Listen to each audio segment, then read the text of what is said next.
అలాగే ఆ జిమ్నాస్టిక్స్ చేసేటటువంటి ఆ ప్లేయర్స్ ఆ కాలు మీదే మొత్తం బాడీని నిలబెట్టి ఆ స్పిన్ అవటము, ఆ జంప్ చేయటము, ఆ పైనుంచి ఫ్లిప్పింగ్ చేయటము, ఆ స్విమ్మింగ్ చేసేటప్పుడు ఇది చేయటము, ఆ స్విమ్మింగ్ చేసే ఫోర్స్ ఎలా ఫ్లోట్ చేయాలి, మజిల్స్ ఎలాగా, హ్యాండ్స్ లెగ్స్ మూమెంట్ ఇదంతా కోఆర్డినేట్ చేసేది. క్రికెట్ ఆడేటప్పుడు 6 కొట్టాలంటే ఎంత ఫోర్స్ ఉపయోగించే 6 వెళ్తుంది, 4 కొట్టాలంటే ఎంత, ఒకవేళ బౌలర్ ఫాస్ట్ బౌల్ వేయాలంటే ఎంత ఎనర్జీ, ఏ మజిల్స్ యాక్టివేట్ చేయాలి, ఎంత ఫోర్స్ ఉపయోగించాలి, ఒక టెన్నిస్ బాల్ కొట్టాలంటే ఎంత, అట్లీస్ట్ పియానో వాయించాలంటే ఈ వేళ్ళు అందంగా సుతారంగా వాయించటం, అలాగే పియానో ముందు కూర్చునేటప్పుడు అందంగా కూర్చోవటం,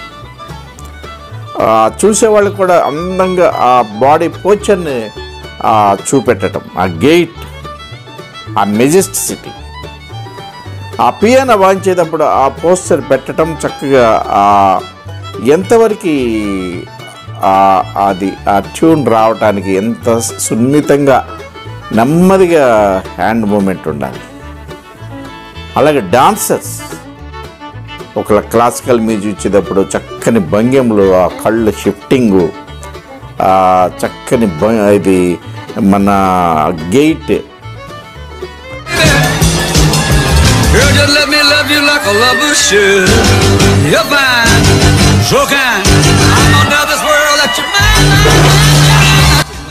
అందంగా మనోహరంగా చూపులుగా అందంగా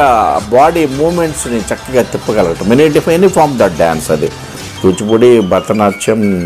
rock and roll, hip hop, any type of dance మొత్తం ది ఫంక్షన్ ఆఫ్ ది సెరిబెలం.